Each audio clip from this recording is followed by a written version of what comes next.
Amém. Nós estudamos algumas semanas atrás, 3 vezes no livro do Salmo 1. E o livro do Salmo 1, verso 1, começa dizendo assim: bem-aventurado o homem que não anda segundo o conselho dos ímpios.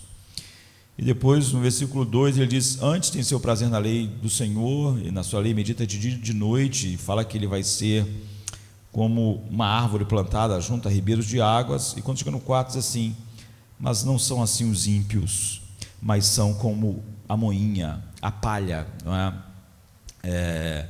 Que o vento espalha. Nós vimos isso em toda a Bíblia. Você não tem categorias intermediárias, não é? Um homem ou é ímpio, ou ele é um homem que é como uma árvore plantada junto a ribeiros. No primeiro verso, quando diz bem-aventurado o homem que não anda segundo o conselho dos ímpios, você vê, a Bíblia não está querendo falar sobre algum tipo de pessoa que não crê em Deus. Está falando sobre todos. É por isso que o Salmo vai falar sobre a diferença entre o que é um homem bem-aventurado e um ímpio. Então, o bem-aventurado está plantado como uma árvore, tem suas raízes em Cristo, e todo mundo que não tem suas raízes em Cristo está na outra categoria de palha, que o vento espalha. Então, quando fala sobre nós não andarmos segundo o conselho dos ímpios, não está falando sobre determinado tipo de pessoa que tem uma conduta muito ruim. Está falando que o homem espiritual, ele é conduzido nunca pela mente natural do mundo, da cultura humana. Ele é conduzido naquilo que ele tem prazer. Antes tem o seu prazer na lei do Senhor, e na sua lei medita de dia e de noite. Então, alguém me perguntou, ou ver eu falar em algum sermão, se não há nada no humanismo secular que pudesse ser bom de alguma forma.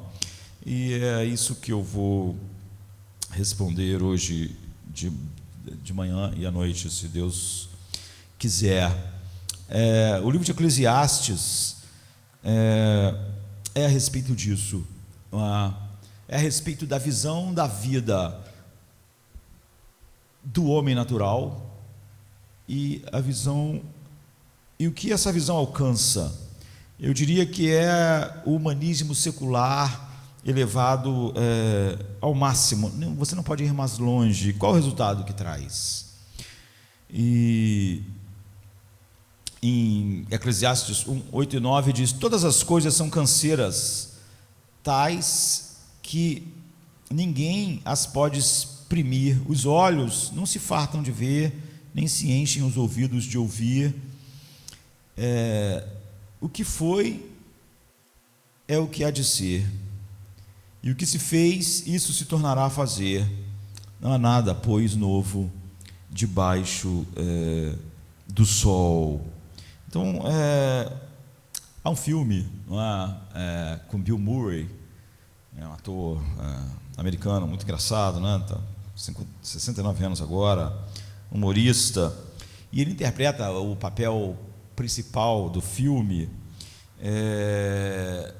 um meteorologista que está numa cidadezinha, Phil Connors, ele,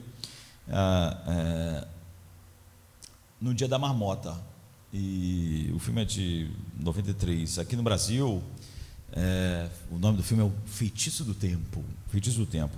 Então, é no dia 12 de fevereiro, o dia da marmota, numa cidade pequena na Pensilvânia, onde o festival principal do dia da marmota acontece. E ele é um meteorologista, ele vai cobrir. Nós sabemos que se a marmota sair, vai ser diferente. Eles vão saber como o inverno vai ser, como não vai ser, enfim, essas coisas. E ele vai para o filme é excelente, né? Ele vai para cobrir esse dia, é um cara arrogante e tal, e ele acorda no outro dia, e ainda é dia 2 de fevereiro, o dia da marmota. Só que só ele percebe que o dia da marmota aconteceu. Em vez de ir para o dia 13 de fevereiro, continua no dia 2. E ele acorda no outro dia e ainda é o dia da marmota, dia 2. E tudo que acontece no dia é igualzinho, menos ele. Ele age de maneiras diferentes, mas todas as pessoas, elas agem exatamente igual, como se estivesse num looping, né? A vida. Só ele percebe que está vivendo o mesmo dia. Mas todo mundo está simplesmente vivendo. E ele fica, no filme, não se dá ideia de quanto tempo ele fica preso no tempo no dia 2 de fevereiro. Mas os mais aficionados acham que ele ficou anos acordando todo dia 2 de fevereiro, no dia da marmota, e tudo se repete. Chega uma hora que ele sabe quem vai passar, sabe quem atravessa a rua, sabe o cachorro que vai passar. Ele já viveu aquele dia várias vezes. E ele começa a ficar cheio de monotonia. Aquilo é uma prisão para ele. E o que ele faz para tentar encontrar um significado, quando parece que a vida não importa o que ele faça, tudo vai ser sempre igual, nada vai mudar. Quando ele percebe que está numa vida em que não importa o que ele faça, tudo sempre vai ser igual, então ele começa a procurar a felicidade, vencer a monotonia, o desespero de você estar fadado a fazer coisas que não mudam nada, não é? Então ele procura a felicidade em diferentes experiências, ele tenta todo tipo de coisas em sua busca por aparência de significado na sua vida. Então ele se volta para os prazeres hedonistas, é a primeira coisa que ele faz, né? E ele não se nega a nada, sabe? Como no outro dia, independente do que ele vai fazer, ele vai acordar na cama dia 2 de fevereiro, ele não tem nenhum problema de fazer dar vazão a qualquer tipo de prazer, porque não vai ter nenhuma consequência. Então ele simula um ato lá não recomendável em público, numa lanchonete. Ele enche a mesa de comida, toma aqueles cafés que as pessoas que não estão igual ele no tempo, preso no looping, não entendem, né? O cara lá com aquela quantidade enorme de comida, comendo igual um bicho, aquilo tudo, e as pessoas não entendem.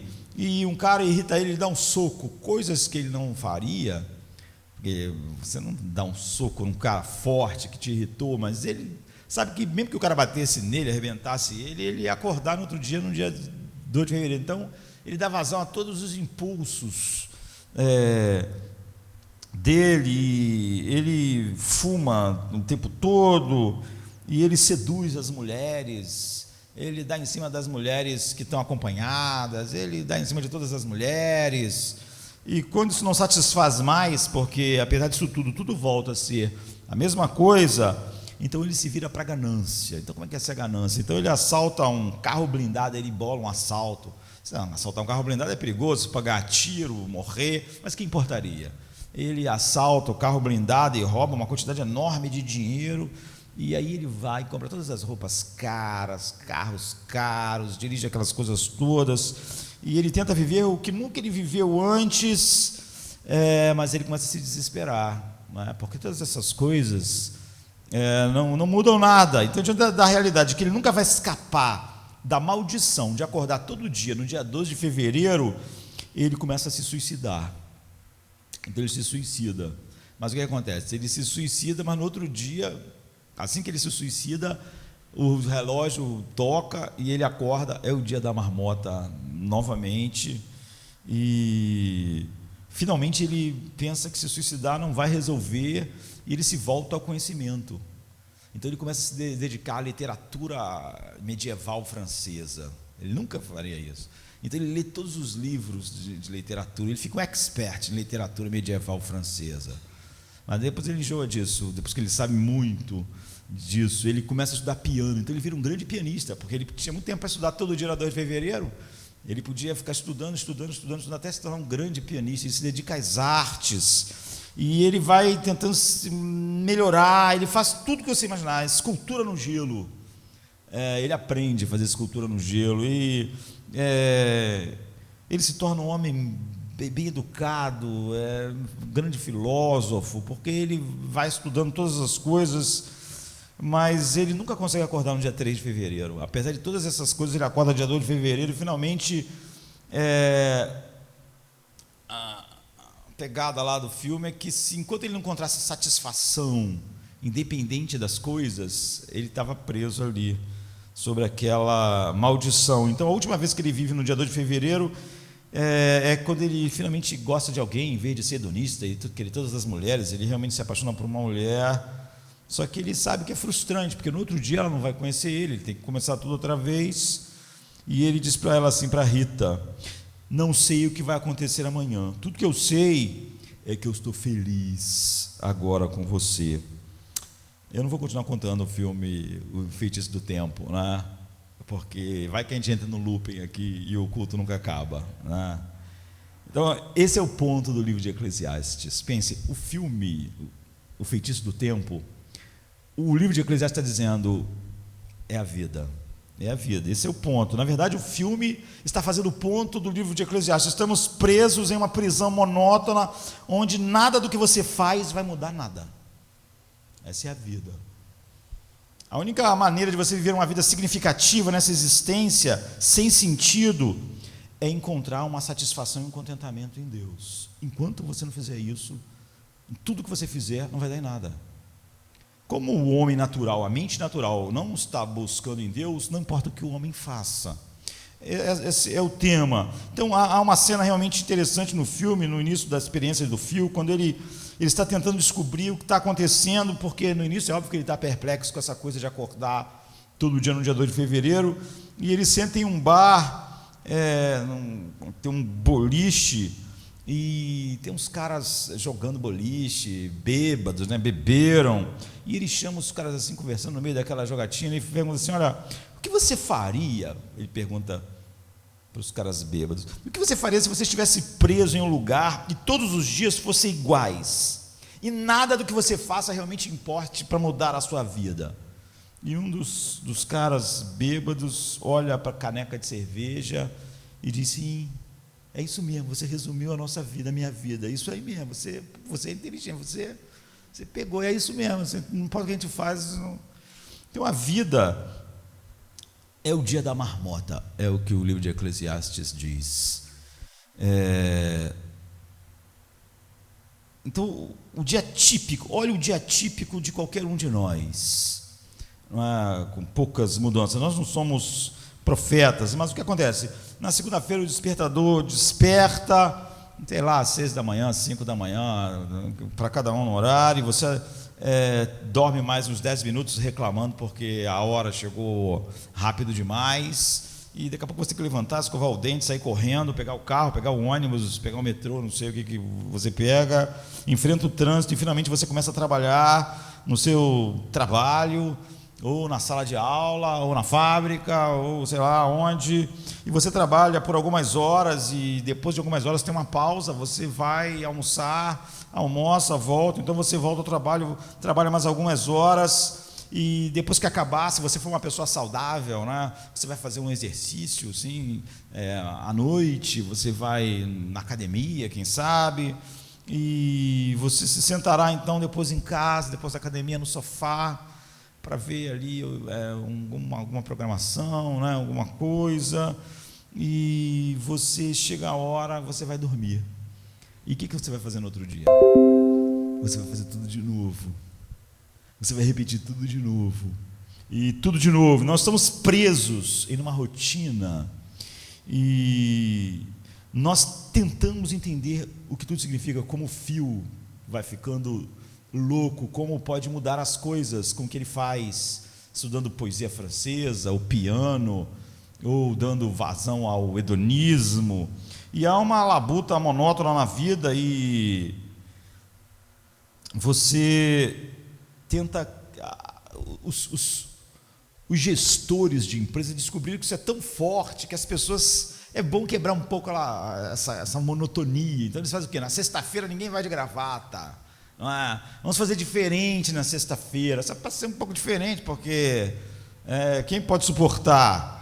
E as pessoas lidam com essa realidade como fio, de muitas maneiras. Então,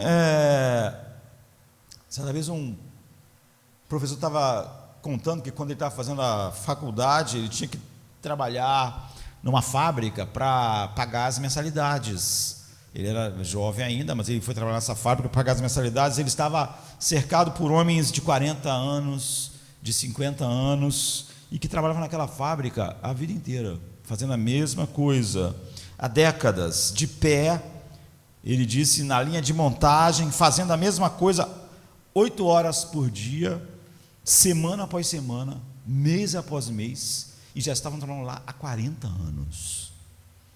E essa era a vida. Ele disse que os homens conversavam a semana toda sobre como mal podiam esperar chegar na sexta-feira para ficar bêbado, não é? Para sair finalmente. Não é assim? As pessoas não têm uma coisa com a sexta-feira, não é? Para ficar bêbado, para sair, para curtir, para fazer alguma coisa e se acabar. E diz que as pessoas conversavam em tomar todas durante o final de semana e tal, e era a única maneira de saber lidar com a redundância e o tédio da vida de todo mundo, de ficar 40 anos acordando na mesma hora, indo para o mesmo lugar, fazendo a mesma coisa. Então algumas pessoas olham não para tomar cerveja com os amigos no bar, algumas pessoas olham para substâncias, outras substâncias que podem ser ingeridas, consumidas de várias formas. Outros pensam o quê? Em experiências agradáveis, um final de semana, olhando para uma natureza melhor. Outros se dedicam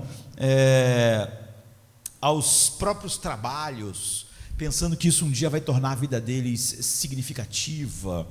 E outros recorrem ao relacionamento romântico, outros a acumular bens. Todos estão tentando fazer com que aquela vida que não muda nada, que é repetitiva, de alguma maneira tem algum significado. Para muitas pessoas, mesmo a religiosidade não passa de rituais assim, tentando encontrar alguma transcendência, não é?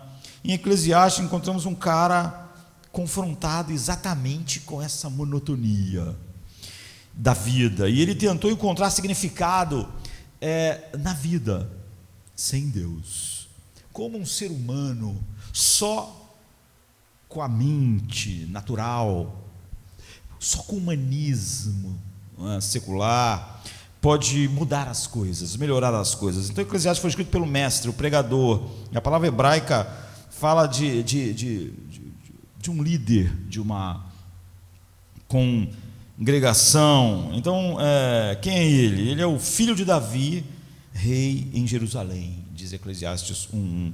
Salomão é o único candidato que nós temos para o posto. Ele nunca fala o nome dele, nunca diz que é Salomão, mas o único filho de Davi que governou sobre Israel de Jerusalém foi Salomão, porque nós sabemos que os outros descendentes de Davi, que podiam também dizer serem filhos de Davi, o neto, o bisneto, eles governaram só Judá, porque só Salomão foi filho de Davi e de Jerusalém governou sobre todo Israel, porque Roboão, filho dele, logo perdeu todo o reino e não governou sobre todo Israel. Então, e a experiência de vida de Salomão, além disso, encaixa. Então, a responsabilidade dele por esse trabalho não deve surpreender, porque nós sabemos que quando Davi morreu, e ele entregou o reino de Israel ao seu filho Salomão, Deus veio a Salomão e falou para Salomão pedir qualquer coisa a ele, qualquer coisa. E Salomão disse que desejava que Deus lhe desse sabedoria para saber conduzir o reino. Então ele era jovem, experiente, pediu sabedoria para ter capacidade de governar bem, exercer justiça, como está em 1 Reis 3, 5 e 15, e Deus concedeu o pedido a Salomão. E como ele não pediu grandes riquezas, grande isso, grande aquilo, mas pediu sabedoria, Deus disse que ia dar todas essas coisas. E então a Bíblia diz que Salomão era extremamente sábio, e via gente do mundo inteiro ver a sabedoria de Salomão, e ele julgava as causas, e grande parte da sabedoria dele agora está contida no livro de Provérbios, Eclesiastes e Cantares, não é? Então, no entanto, o homem mais sábio do mundo antigo tornou-se um idiota, ganancioso, lascivo, sedento de poder, idólatra, e ele violou o mandamento de Deuteronômio 17, acumulou posses e mulheres sem fim. Ele tinha 700 esposas e 300 concubinas. Então, só de oficiais, ele tinha 1000 mulheres, né? Como está em 1 Reis 11:3. E as mulheres estrangeiras com quem ele se casou afastaram o seu coração do Senhor para deuses falsos, como está em 1 Reis 11, de 1 a 8. E ele não negou a si nada que ele desejasse. Ele foi o tipo de homem que tudo que ele desejasse, ele podia ter. Como resultado, ele arruinou seu reino.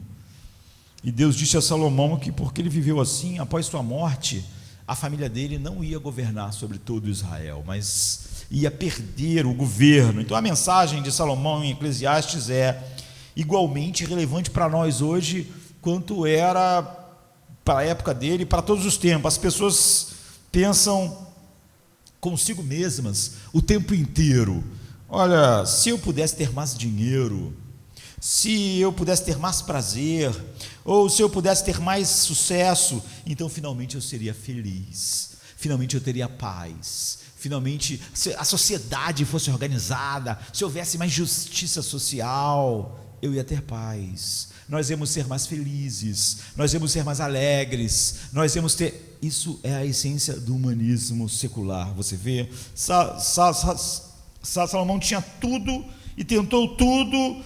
Em Eclesiastes, talvez no final da sua vida, já que ele está falando como uma pessoa de idade já, ele chegou a uma conclusão: não leva a nada, não te dá alegria, não te dá identidade, não te dá senso de realização. Então, ele mergulhou no humanismo final. Ele pôde não negar nada a si mesmo e pensar com a sua sabedoria que Deus tinha dado a ele sobre a vida de uma maneira que outras pessoas não puderam. Então Eclesiastes 1:2 dá o ponto principal do livro, quando afirma que toda a existência humana é vaidade de vaidades, diz o pregador. Vaidade de vaidades, tudo é vaidade. O que ele está querendo dizer com isso tudo, né, com esse jogo de palavras, é que a vida é totalmente sem sentido. Só que ele usa uma forma superlativa hebraica. Por isso que ele fala vaidade de vaidades, porque o modo superlativo, para dizer que uma coisa era muito santa, era mais santa, as pessoas falavam que era o santo dos santos. Essa é a expressão. Como, por exemplo, Cantares é a obra escrita assim, maior de todas, não é? A melhor música, a melhor poesia. Então o nome é Cântico dos Cânticos. Então é o santo dos santos. E ele usa exatamente assim, ele diz vaidade das vaidades. Ele quer dizer, é a suprema vaidade, é a final.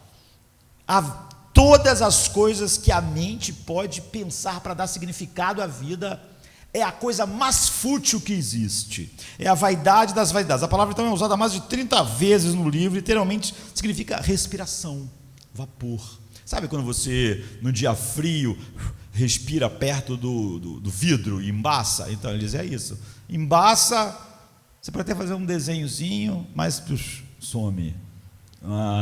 Não tem consistência. Então a conotação do vapor carrega a ideia de que todas as ideias humanas, as melhores para dar identidade, alguma paz, alguma coisa, é totalmente fugaz, não traz nada. É isso que Davi estava dizendo que é o caminho. Não ande segundo o conselho dos ímpios. O conselho dos ímpios, a melhor mente distanciada de Deus, o que ela produz é a vaidade das vaidades, é a futilidade das futilidades, no sentido de não fazer nenhuma diferença na vida real. É como o dia da marmota, tudo que ela fazia não adiantava nada. Tiago traz uma ideia semelhante quando ele diz que a vida é uma névoa que desaparece de manhã. Tiago 4,14. Então, metaforicamente, a palavra Evel, que é a palavra usada, ele repete em Eclesiastes para expressar a ideia de que a vida não tem nenhum sentido, é totalmente fútil, a vida é absurda. A palavra carrega o conceito de que a vida é totalmente frustrante. Tudo que você faz para ter identidade, paz, autoestima, é tudo fútil. É a maior futilidade, não leva você a nada. Se a riqueza desse identidade, paz, Salomão disse, foi tão rico que Jesus, quando quis usar exemplo de alguém que tinha glória demais, Jesus disse, olha, nem Salomão em toda a sua glória se vestiu como um lírio do campo, porque ele, imagina como Salomão se vestia, né? Salomão tinha milhares de cavalos, ele adorava cavalos, tinha milhares de cavalos, tudo era assim, né? Os cavalos dele são aqueles melhores, é como se ele tivesse um cara assim, que tivesse, sei lá, 200 Ferraris, não sei quantos Lamborghinis, ele era assim, tudo exagerado, tudo muito, 1000 mulheres, né? Então, isso contém todas as conotações, e o contexto realmente deve determinar qual nuance a palavra tem, porque ela quer dizer sem sentido, sem propósito, sem valor, frustrante, frágil. Então, frequentemente na Bíblia a palavra é usada em conexão com ídolos. Essa mesma palavra que ele está usando, por exemplo, em Jeremias 16:19, Zacarias 10:2, isso é algo de significado, porque em Eclesiastes está mostrando que as pessoas tentam encontrar satisfação nas coisas criadas por Deus, nas pessoas, nas situações, na posição, no status, e a busca de satisfação em qualquer coisa ou em alguém que não seja Deus é idolatria. É isso que ele diz, vaidade das vaidades. Enquanto você busca em qualquer coisa que não seja Deus essas coisas, então você está fazendo a coisa mais fútil. Era como o Bill Murray tentando mudar o dia, preso no dia 2 de fevereiro. Tudo que ele fazia não dava nada, acordava do mesmo jeito, no mesmo lugar. Então, a pesquisa em tentar encontrar identidade, autoestima e todas as coisas nessas coisas não funciona, porque as coisas criadas não podem dar isso. Não é que o prazer, o dinheiro e as coisas, e o sexo e o sucesso sejam coisas ruins em si mesmas, não é? Dentro dos limites que Deus as criou, mas o que está dizendo é que quando elas se tornam definitivas, ou a fonte de identidade, de paz, de alegria, então elas te frustram totalmente, elas decepcionam. Então veja bem, uma coisa bem transformada, uma coisa boa que você transforma em algo que só Deus pode dar, é um ídolo.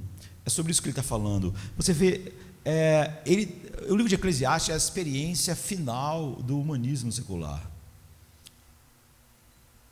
e o resultado sempre é nulidade para te dar todas as coisas. É por isso que, se você anda sobre o homem anda sobre o conselho dos ímpios, que é exatamente a visão da vida, tentando achar identidade, valor, autoestima, paz, alegria, sem Deus. Impiedade é exatamente viver a vida como se Deus não estivesse lá.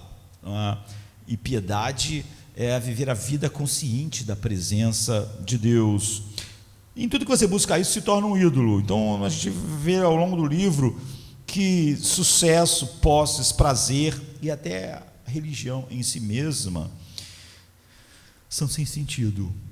É vaidade das vaidades, ela não traz resultado nenhum. Elas parecem que podem nos trazer verdadeira alegria, significado, mas sempre é uma miragem, aquela coisa que sempre você chega lá. Então, o problema é que nenhuma dessas coisas é suficiente, elas não dão o que prometem e elas não duram. Imagina se você dedicasse toda a sua vida o sopro que você dá num espelho fica embaçado, aquilo ali desembaça rapidamente. Ele está dizendo, é isso que é, todas essas coisas juntas. Então, novamente, Evel, a palavra carrega a ideia de fugaz, mas também de sem sentido. Então, tudo que você tenta construir a sua vida além de Jesus não tem sentido. Tudo. Então, a pessoa me perguntou por que se eu achava que não há nada humanismo secular que pudesse fazer alguma coisa pelo nada, não é? Porque construir qualquer coisa que não seja em torno de Jesus é a vaidade das vaidades. É isso que o humanismo secular faz. O Jardim do Éden, Deus criou Adão e Eva e era muito bom, um lugar frutífero, significativo, mas quando Adão e Eva se rebelaram contra Deus, eles foram expulsos do jardim, e ao leste do Éden tudo é fútil. Então Paulo faz um paralelo no Novo Testamento, embora o livro de Eclesiastes nunca seja citado no Novo Testamento, Paulo faz um paralelo e usa a palavra matoite em grego, lá está em hebraico, né? Que a Septuaginta, que é o Velho Testamento em grego, exatamente usa a mesma palavra que o apóstolo Paulo está usando aqui, lá na Septuaginta para Eclesiastes 1:2, quando Paulo fala sobre a maldição que Deus impôs ao mundo. Paulo diz assim: pois a criação ficou sujeita à futilidade, não de bom grado, mas por causa daquele que a submeteu, na esperança de que a própria criação também seja libertada do cativeiro da corrupção na gloriosa liberdade dos filhos de Deus. Então, quando o homem se rebelou contra o desígnio de Deus, a maldição de Deus é que tudo na vida é fútil para dar as coisas que o homem espera: paz, tranquilidade, realização, identidade, autoestima. A criação ficou sujeita à futilidade. Essa é a maldição. Agora, nada funciona direito, e nós vivemos num mundo quebrado, em que você tenta consertar, mas você está como Bill Murray ali no dia 2 de fevereiro, no Feitiço do Tempo. Tudo que você faz, a coisa mais radical, você volta para o mesmo lugar. E então esse mundo está com doença, morte, maldade, injustiça. Isso caracteriza a vida humana, a criação da humanidade. A queda no pecado são um pano de fundo da observação da vida que Salomão vai fazer neste mundo, como um humanista secular. Salomão não vai escrever Eclesiastes, não vai pensar Eclesiastes como uma pessoa que conheça a Deus. Ele fala assim, ele vai dizer, a proposta dele é: vamos pensar na vida só com a sabedoria humana, vamos usar a sabedoria humana máxima, sem Deus, e vamos ver o que acontece. Então Deus designou esses dons para serem usados como Ele pretendia, e não como fins em si mesmo. Tudo que Deus nos deu como um dom era só para apontar para Ele. Foram projetados para fazer nosso coração adorarem o Criador. Mas quando nós comemos, bebemos ou desfrutamos de sexo com o nosso cônjuge, essas atividades visam provocar uma reação de louvor, gratidão e uma visão sobre Deus que nos leve à adoração. Em vez disso, nós nos rebelamos contra o bom desígnio de Deus e começamos a usar seus dons de maneira que Ele não pretendia. É óbvio que tudo é fútil. Era como eu usar esse tablet como martelo. Ele não vai funcionar para o que ele foi feito e nem vai ser um bom martelo. Nós, então, transformando em fins aquilo que era meio. Tudo era um meio de nós vermos a glória de Deus, desfrutarmos de Deus, sermos gratos a Deus, adorarmos a Deus, e nós transformamos essas coisas que eram meios em fins. E nós procuramos encontrar satisfação nas coisas criadas e não em Deus. E a Bíblia diz que essa é a razão porque a ira de Deus se manifesta do céu contra toda impiedade e injustiça dos homens. Você vê, simplesmente porque eles pegaram os meios e tornaram fins. Agora, a morte, fragilidade nas coisas, nós abusamos dos presentes, de tal maneira então que agora a comida vira gula, bebida se torna embriaguez, sexo se torna em depravação. Rejeitamos nosso papel dado por Deus no casamento. O trabalho para prover nossas famílias agora é frustrante, difícil, e acaba, a família toda morre no fim, não é? Então Gênesis 3 diz que o suor e a frustração seriam algo que caracterizariam a nossa produção, o nosso esforço, e finalmente nós retornamos ao pó de onde viemos, como está em Gênesis 3, 8:19. Assim, Eclesiastes descreve a falta de sentido da vida no humanismo secular. Não é que alguma coisa está errada, não é? Então, a fim de comemorar os 300 anos, né, talvez do personagem da Filadélfia mais famoso, Benjamin Franklin, foi chamado um compositor famoso, professor da Faculdade de Música no Colorado, Daniel Colg, está com 44 anos, é novo ainda, né? E ele ia compor então uma obra para a orquestra sinfônica em homenagem a Benjamin Franklin. Mas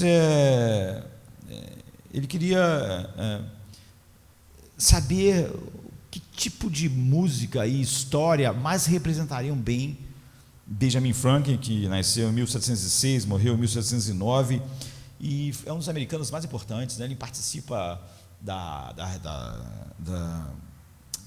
Revolução Americana, mas ele tem experiências incríveis com meteorologia, eletricidade, ele está envolvido em tantas coisas que mudaram a nossa vida, que é incrível imaginar quantas coisas ele fez.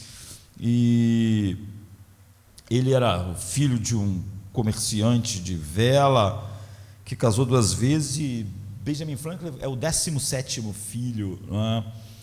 E quando a contratação desse grande compositor foi feita para ele fazer essa obra em homenagem aos 300 anos de Benjamin Franklin, em 2006 ele fez uma pré-estreia e ele pediu ao público que dessem sugestões do que mais caracterizaria a vida de um homem como Benjamin Franklin, que palavras que eles poderiam usar para descrever a obra de Benjamin Franklin na música, que fizesse jus a ele, as pessoas que viviam lá, não é, na mesma cidade. E as pessoas começaram a dizer: ele foi um revolucionário, porque ele tem um papel central na libertação dos Estados Unidos da Inglaterra e se tornar uma nação. Mas alguém falou, porque tinha que ser uma palavra, né? Elétrico. Por quê? Porque o experimento dele com a pipa, com a chave, com o raio, tão famosa. Então, a pessoa achou isso. Mas uma outra pessoa mais provocadora provocou lá a risada de todos quando disse, acho que a maior palavra é lucrativa, porque Benjamin Franklin, ele fazia tudo virar dinheiro, ele tinha grandes ideias, era incrível e tal, mas não é que ele fazia todas essas coisas assim, tudo, ele era extremamente capaz de transformar tudo, todas as suas ideias, todas as suas coisas em muito dinheiro, e acham que o espírito empreendedor dele para ganhar dinheiro e ficar milionário era o que mais caracterizaria ele. Tem uma obra dele que ele ficou escrevendo no almanaque do pai, o sermão do pai Abraão. Ele tinha um almanaque que ele começou a escrever e ficou alguns anos escrevendo, o almanaque do pobre Ricardo, e depois ele escreve um texto resumindo algumas das coisas que ele escreveu durante os anos, e muitas das dicas do almanaque eram sobre exatamente como ganhar dinheiro, como ficar rico, e várias expressões que a gente usa até hoje são de Benjamin Franklin nessa obra. Por exemplo, tempo é dinheiro, uma vida de lazer e uma vida de preguiça são duas coisas opostas. Obtenha o que puder e mantenha o que obtiver. Preguiça é como ferrugem, consome mais rápido do que desgaste do trabalho, enquanto a chave que é usada é sempre brilhante. Não deixe para amanhã o que você pode fazer hoje. É o olho do patrão que faz o negócio funcionar. Cedo na cama, cedo levantar-se faz um homem sadio e rico. Mulheres, jogo e fraude fazem uma pequena fazem pequena a riqueza e grande a necessidade. E se você for ver a quantidade de expressões que nós usamos assim, que foram escritas por ele, é enorme. Então ele fez muito comentário sobre como ganhar dinheiro. Ele fala sobre cada centavo que tu não gasta é um centavo que você ganha. E, enfim, ele era alguém assim. E um provérbio famoso então dele é: um centavo guardado é um centavo ganho. E como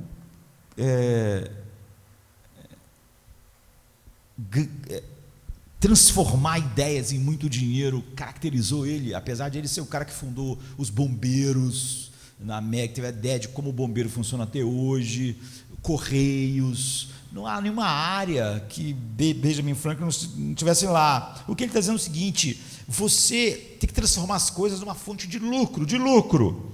O homem que escreveu Eclesiastes teve a mesma motivação. Seu nome hebraico, né, Coelete, em português seria como o pregador. E ele, no primeiro versículo e em outras partes, nós vimos como só se encaixa Salomão, e como Benjamin Franklin tinha muitas coisas sábias a dizer sobre a vida cotidiana, e estava sempre atento a coisas que você deixa passar, mas Salomão, com a sua sabedoria, não deixava passar nada. E a gente vê isso na pergunta inicial do pregador, no versículo 2, ele declara o tema do livro e o lema da vida é vaidade das vaidades, tudo é vaidade. Então no verso 3 ele começa a defender sua tese, ele diz que isso é a verdade, ele já começa dizendo o resultado. Agora, ele vai defender a tese, ele começa a defender a sua tese, segundo o qual toda a nossa existência é vazia, e não há nada que nós possamos fazer com a nossa mente, por mais capaz que ela seja, que não vai dar em vazio, não vai trazer alegria, paz, satisfação. E ele diz assim, então, no versículo 3: que proveito tem um homem em todo o seu trabalho, com que se afadiga debaixo do sol? E a mesma pergunta vai surgir no capítulo 3, no verso 9, que ele diz: que proveito tem o trabalhador naquilo que se afadiga? A ideia de obter algum lucro vai surgir várias e várias vezes. Qual é o lucro? Qual é o ganho? O que você ganha no final? Então o tema ocorre uma dúzia de vezes, pelo menos, como em Eclesiastes 5:9. Então a palavra proveito que ele está usando, que proveito há? Que ganho há? Que lucro há? Witron, a palavra witron em hebraico, então é um termo comercial mesmo, de negócio. Depois que tu tem uma empresa, depois que você paga as despesas, qual foi o lucro? O que você ganhou no final com o seu trabalho, no final das contas? Então refere exatamente a um excedente, a algo que sobra depois que as despesas foram computadas. O que sobrou? Que ganho que foi esse trabalho todo? Essa é a meta de todo mundo que trabalha, não é? Depois das minhas despesas, o que sobra? E a meta é obter um lucro como recompensa pelo trabalho. Uma empresa, por exemplo, não trabalha para no final empatar não pode. Qual o lucro? Por que eu vou trabalhar se no final é igual? Então, como alguém que sempre esteve de olho no lucro, como Benjamin Franklin, o pregador aqui, o escritor de Eclesiastes, queria obter um retorno. Que retorno há? Essa é a pergunta. Ele estava disposto a trabalhar muito. Ele não estava dizendo, não vou deixar de trabalhar. Mas o que ganha? Onde chega? Assim ele faz essa pergunta que todas as pessoas fazem em relação a qualquer emprego. Só que ele está fazendo isso a respeito de qualquer coisa na vida. Você, quando vai para o emprego, você pensa, vale a pena?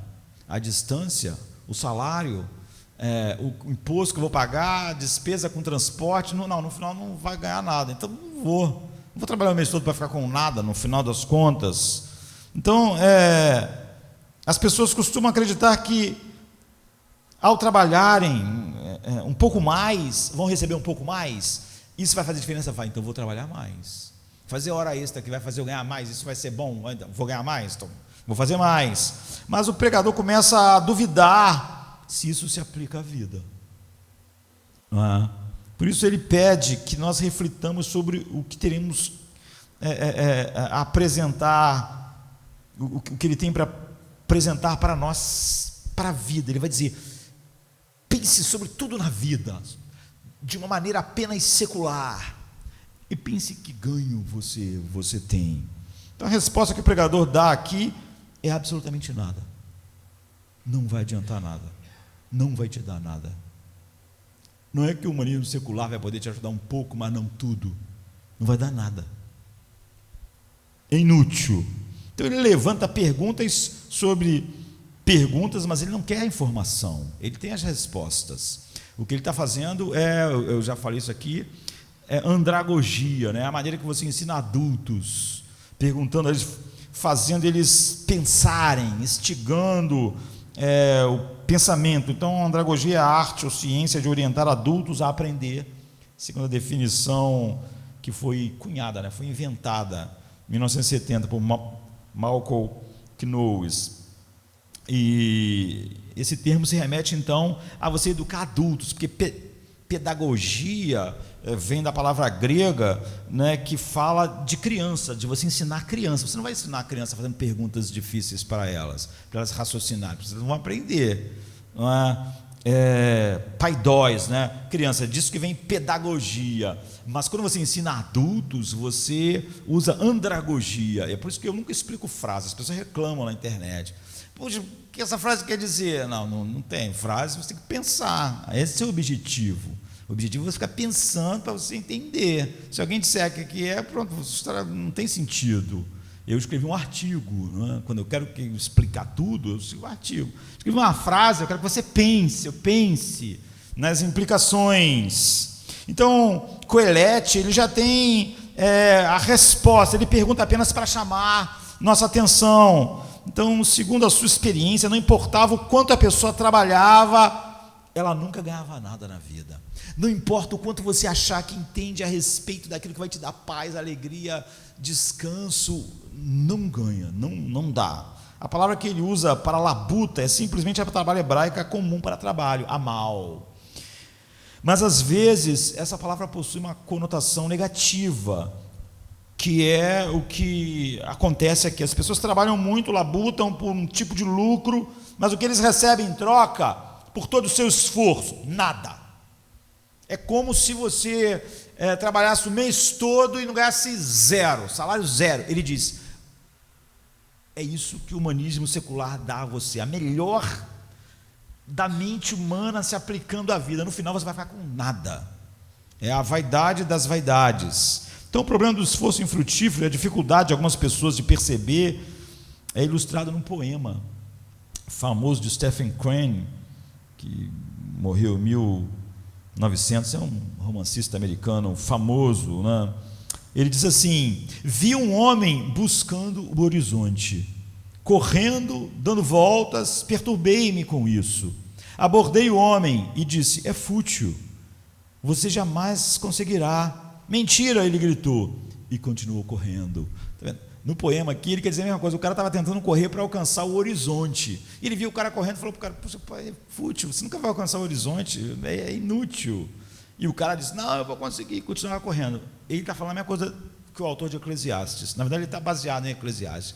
Ele está dizendo: tudo que você faz para ter autoestima, identidade, alegria, paz, é fútil.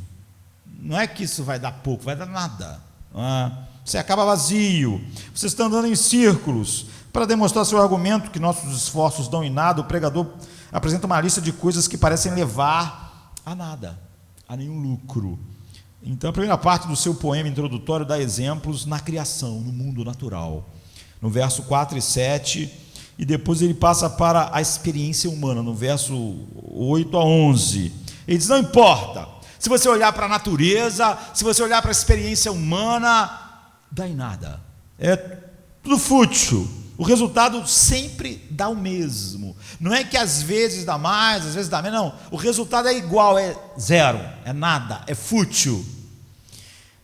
Então as pessoas gostam de falar sobre progresso, desenvolvimento econômico, avanço tecnológico, melhoras revolucionárias, o ser humano melhorando. Quantas vezes a gente ouviu a bobagem, né? De que essa crise do coronavírus, o homem vai ficar mais consciente do outro, o homem vai ficar mais preocupado com o outro, e o mundo não vai ser mais igual.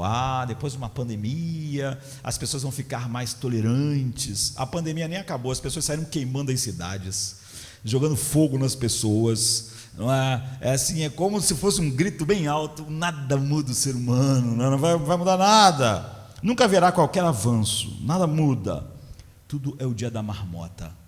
As pessoas sempre acordam no dia 2 de fevereiro, entre aspas, não importa o que elas façam, elas estavam tentando encontrar identidade, paz, alegria, elas vão sempre estar no mesmo lugar, é isso. Então ele começa pela natureza. Ele fala sobre terra, vento, fogo e água. Coelete diz: geração vai, geração vem, mas a terra permanece para sempre. Eclesiastes 1:4. Então, quando as pessoas pensam na geração seguinte, elas sempre costumam dizer: olha, esse aqui é o nosso futuro. Não é assim? A gente fez isso também, não é? Olhando para os nossos filhos e pensar: eles vão ter um mundo melhor. Essa aqui, nós temos que cuidar, né, da geração da agora, das nossas crianças, porque elas vão ser o futuro, não tem a menor dúvida, mas que vai ser um futuro melhor, sabe, a geração X, geração Y, geração Z, sempre há uma geração que você deposita esperança. Essa é a geração que vai mudar as coisas, vai levar o mundo para uma vida de paz, um mundo harmonioso. Mas, como sempre, Eclesiastes assume uma visão muito sombria, né? E a geração vai, ele diz, geração vem, diz o autor. E essa geração que está emergindo agora, você pensa, essa geração vai fazer um mundo diferente. E em breve essa geração dos nossos filhos vão ser a geração das pessoas velhas, olhando para os nossos netos e dizendo: agora essa geração que está chegando vai fazer diferente. E logo os nossos netos vão estar grandes, olhando para os bebês, nossos bisnetos, e dizendo: agora essa é a geração do futuro, essa é a geração que vai chegar lá. É o que ele está dizendo. Aos olhos da geração emergente, toda pessoa acima dos 30 anos parece antiquada. A juventude olha para quem está acima de 30 e pensa: velho, eles não entenderam a vida, eles não conseguiram acertar os problemas da vida, mas a gente já entende da vida. E, por outro lado, as pessoas mais velhas ficam sempre chocadas diante da aparente falta de respeito com que a geração mais nova tem pela geração mais velha. E você pode pensar: caramba, isso é problema da nossa época. Realmente, na nossa época, a geração mais jovem não respeita a geração mais velha, vê ela como ultrapassada. Você que pensa. Por exemplo, Sócrates, que viveu 469, 399 antes de Cristo, Sócrates diz assim da geração antes dele, da juventude, quando ele já tinha idade. Ele diz assim: as crianças de hoje amam o luxo, elas são mal criadas, desdenham da autoridade e de respeito aos anciãos. Sócrates está dizendo isso hoje, não é? Ele está dizendo isso 4 séculos antes de Jesus nascer. Mas você pode andar um pouco mais para frente. Pedro, o eremita, 1053 a 1105, ele diz assim: as pessoas jovens de hoje, agora já é 1000 anos antes, estava 500 anos antes, 400 anos antes. Pedro, o eremita, diz assim: as pessoas jovens de hoje pensam em nada além de si mesmas. Elas não têm respeito pelos pais ou pelos mais velhos. São impacientes diante de qualquer restrição. Falam como se fossem as únicas que sabem tudo. Isso aqui é há 1000 anos atrás. Pedro e eremita estão dizendo a mesma coisa que as pessoas estão dizendo das gerações mais jovens. Enquanto isso, o mundo em si mesmo vai permanecer o mesmo. O que as pessoas, as grandes descobertas do humanismo secular sobre educação, sobre mudar as coisas, 400 anos depois, quando Cristo veio, estava tudo igual, e 1000 anos depois, com Pedro e eremita, tudo igual, e agora a gente vai dizer o que? A mesma coisa em 2020. Então, uma procissão aparentemente infinita de pessoas nasceu, é o que ele está dizendo, mas a terra permanece para sempre. O mundo é um lugar repetitivo, nada muda. Ele está dizendo: que proveito há? Todos nós desenvolvemos 1000 métodos para mudar, para fazer a próxima geração ser a grande geração, mas ela é sempre igual às gerações que eram antes delas. Então, o que nós ganhamos? Jerônimo, 347, 420 depois de Cristo, né? Morreu com 73 anos, ele disse assim: o que é mais vão do que esta vaidade? Que a terra que foi feita para os homens permanece, mas os homens em si, os senhores da terra, de repente se dissolvem em pó. Ele diz: você não vê que a própria vida é uma futilidade final, já que a terra foi feita para os homens, mas os homens morrem e a terra fica. É sem sentido. Então, em mais uma ilustração do mesmo princípio, ele usa em Eclesiastes 1:5, ele diz assim: levanta-se o sol e põe-se o sol, e volta ao seu lugar, onde nasce de novo. Esse versículo que Ernest Hemingway, um dos maiores escritores, né, do último século, que se suicidou, foi correspondente na guerra, né, escreveu livros incríveis. O primeiro livro que eu li dele, por acaso, se baseia nesse texto de Eclesiastes, e a experiência dele ser correspondente na guerra fez ele escrever Por Quem os Sinos Dobram, e ele ganhou todos os prêmios, né, o prêmio Pulitzer, o prêmio Nobel de Literatura, né? Então, Hemingway é incrível, e ele se suicidou em 1961, pegou um rifle e deu um tiro nele mesmo. Mas o pai dele já tinha se suicidado em 1929, porque teve uma crise financeira, como a gente já sabe que houve, e o pai dele perdeu dinheiro, e o pai dele se matou. A mãe dele era muito dominadora, segundo contam, e um dia ele ficou até perturbado, que a mãe dele mandou de presente para ele numa caixa o revólver que o pai tinha se suicidado. Ele disse que nunca entendeu direito se a mãe mandou aquilo para ele se suicidar também, se era uma lembrança macabra. Mas o fato é que Hemingway, que ganhou o prêmio Pulitzer, ganhou o prêmio Nobel, que era cara da literatura no mundo, então com 61 anos ele tinha diabetes e hipertensão, todos os personagens de Hemingway se defrontam com o problema da evidência trágica do fim da vida, de como a vida não faz sentido, porque sempre tudo acaba na morte. E ele não podia aceitar. Então, na manhã de 2 de julho de 1961, ele pegou o rifle e deu um tiro nele mesmo e morreu. E o primeiro romance que eu li dele, o que levou ele a ficar muito famoso, é O Sol Também Se Levanta. Ele se baseia exatamente em Eclesiastes. A princípio, o Hemingway ele começa o romance citando o versículo 4 de Eclesiastes, esse que a gente leu. Uma geração vai e outra geração vem, mas a terra permanece sempre igual. Ele está dizendo, fútil, não muda nada. Mas o editor do livro falou assim: olha, eu acho que fica melhor Eclesiastes 1:5 como base para o livro, que é o versículo que vem a seguinte, diz assim: nasce o sol e o sol se põe, e apressa-se e volta ao seu lugar onde nasceu. Por isso que o nome do livro é O Sol Também Se Levanta. Foi o primeiro livro que eu li de Hemingway. Então, Hemingway concordou, ele compartilhava, mesmo homens seculares, com grandes mentes, filósofos, pensadores, eles vão chegar a essa conclusão. Por isso que um filósofo diz assim: a filosofia se resume a desespero e náusea, a vida é isso, a única questão filosófica que existe é se eu me suicido, já que nada vai fazer diferença, eu me mato agora ou espero mais algum tempo para morrer? É por isso que... Então, o que o autor de Eclesiastes está querendo mostrar é que mesmo o sol, o que ele faz é fútil. Se você olhar, porque ele diz, dia após dia, essa bola de fogo se levanta no céu e se põe, só para no outro dia ela nascer de novo. Aí ela passa pelo céu de novo, e no outro dia ela faz, e o sol não chega a lugar nenhum. O sol não está indo para lugar nenhum. O sol está fazendo uma jornada fútil. Pink Floyd, né? para a gente não ficar só em literatura. E tem uma música do álbum The Dark Side of the Moon, que o Pink Floyd fala sobre a mesma coisa. Fala assim: então você corre para abraçar o sol, mas então o sol está se pondo, dando a volta para se levantar novamente atrás de você.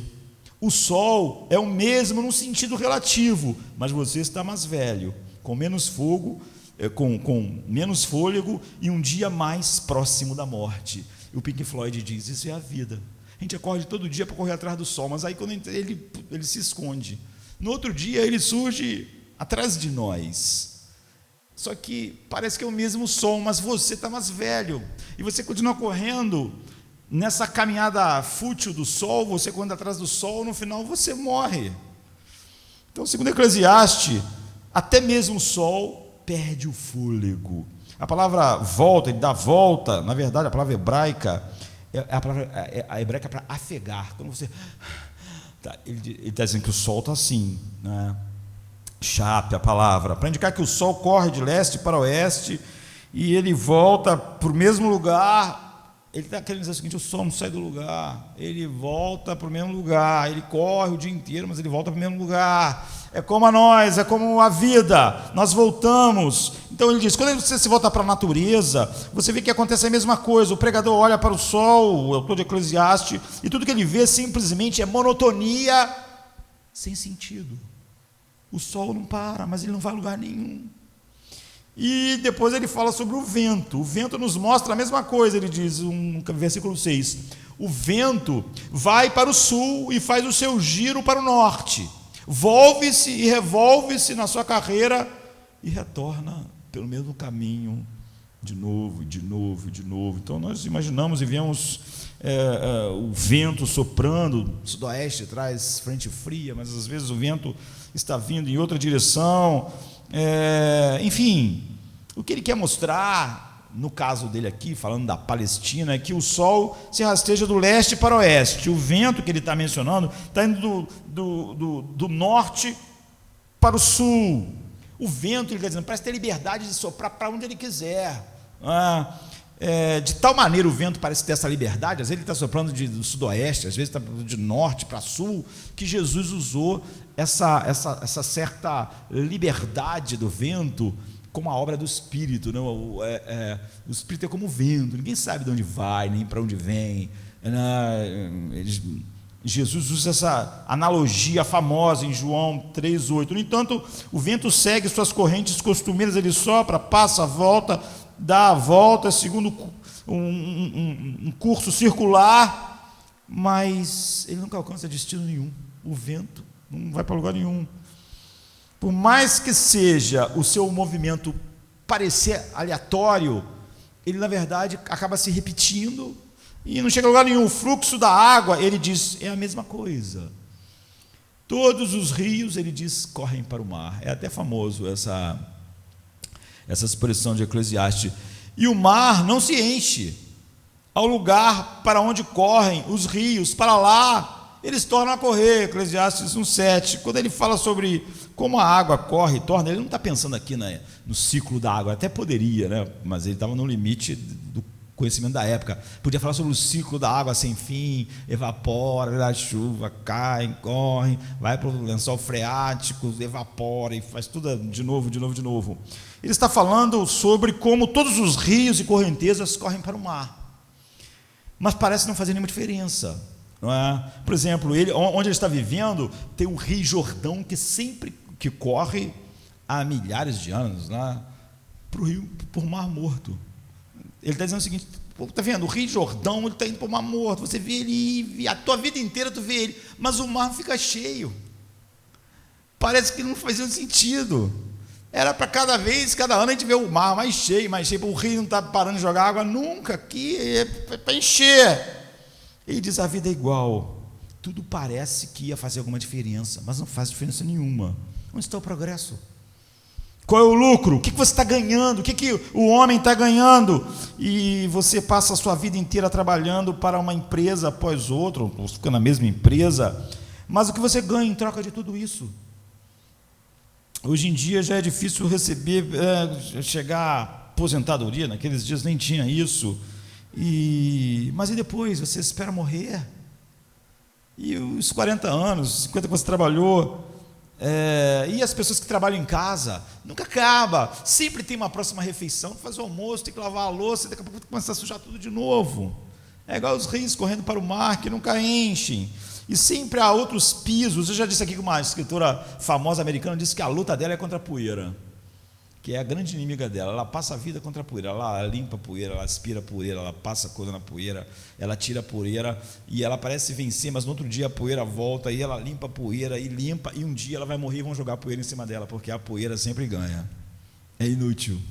Você passa a vida inteira lutando com a poeira, e a poeira vem em si.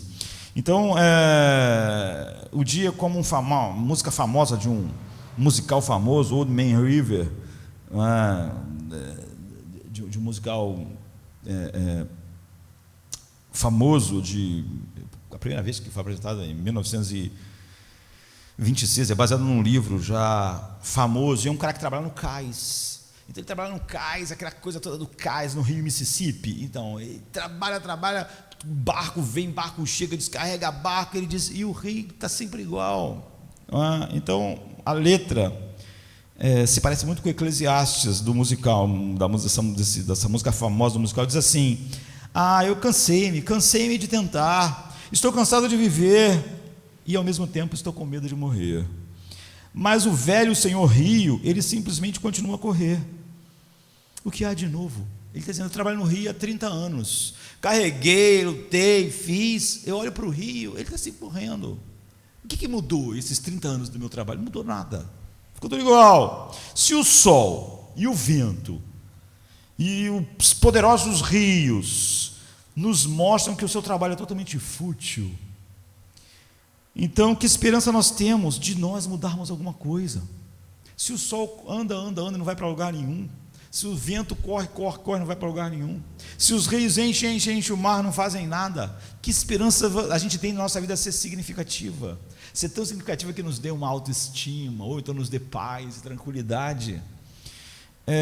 Todas as coisas, no verso 8 diz, são canseiras tais que ninguém as pode exprimir. É tão enfadonha a vida, é tão sem sentido, não leva a nada, de tal maneira que ninguém pode expressar quão fútil é tudo isso. A vida é tão uma preocupação tão exaustiva que é difícil até mesmo para colocar em palavras. Há uma versão da Bíblia que diz assim: a vida é muito mais entediante do que as palavras conseguem expressar. Dá uma boa ideia do que ele disse. Ele está dizendo: a vida é tão entediante, é tão sem sentido, que o nosso vocabulário não tem uma palavra para expressar a ideia de quão entediante a vida é. Então, com essa declaração, o pregador reforça o tema central do seu poema. Ele está tentando mostrar quanto a vida é cansativa. No entanto, ele não chegou ao fim do argumento. Ele não é um homem qualquer, ele é o homem mais sábio que já existiu, do ponto de vista meramente natural. Então não é só um mundo natural que prova quão pouco há para se ganhar na vida. Nós podemos começar pela percepção sensorial, e temos aqui um exemplo notável de fadiga de todas as coisas. Ele começa a usar isso, ele diz assim no versículo 8: os olhos não se fartam de ver, nem se enchem os ouvidos de ouvir. Então as pessoas estão sempre olhando e ouvindo, ele está dizendo, mas os olhos nunca ficam assim: chega, tá bom, satisfeito. O ouvido está ouvindo, ele diz, nunca diz satisfeito. Então você pega os seus olhos, hoje em dia nós, não é? Comcast, YouTube, Netflix, Amazon Prime, Disney Plus, HBO, um monte de streaming para você ver seriados, informação e tal. O que ele diz? Os seus olhos nunca cansam de ver. Ele quer ver mais amanhã, e você está morreu, pronto, viu aquilo tudo. E os ouvidos? Spotify, Deezer, qualquer coisa que você ouve. Eu tenho playlists no Spotify que tem dias, assim, se ficasse tocando sem parar. Mas os ouvidos, ele está dizendo, nunca, mesmo após vermos e ouvirmos tudo, os nossos olhos e ouvidos não dizem: satisfeito, já vi o suficiente. O ouvido não diz: já ouvi tudo, queremos ouvir mais e ouvir mais. E logo voltamos a ingerir mais daquela procissão infinita de imagens e jamais estamos satisfeitos. A insatisfação nunca acaba com aquela última. Essa música que eu ouvi foi acabou, me satisfez. Sempre há algo mais que eu preciso ouvir, algo mais que eu preciso ver, algo mais. Assim nós continuamos mandando mensagens sem fim. Nós postamos vídeos no Facebook e fotos no Facebook, vídeos no Twitter, escrevemos frases no Twitter, enfim, usamos tudo. Mas o que a gente ganha com isso? O que o mundo muda? O que nossas vidas realmente mudam em significado, paz, alegria?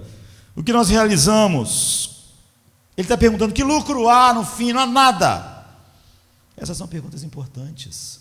Quando uma pessoa me diz se o humanismo secular não pode ajudar em alguma coisa, a resposta devia ter sido óbvia, não é?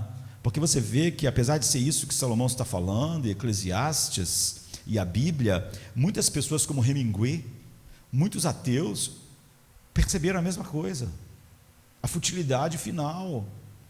Então, como o mar que nunca enche, apesar dos rios correrem para lá, os olhos não se fartam, ele diz, de ver, não se enchem os ouvidos de ouvir. Ou veja, então isso dá o quê? Dá um enfado. Então veja a infinita história da humanidade. Ele vai para o versículo 9. O que foi e o que há de ser. E o que se fez, isso se tornará a fazer. Não há nada, pois, novo debaixo do sol. Ele está dizendo, é tão repetitivo que não há nada que aconteça que seja novo. Portanto, você achar que os próximos acontecimentos ou as próximas descobertas vão mudar as coisas, você é um tolo, porque tudo que é, já foi.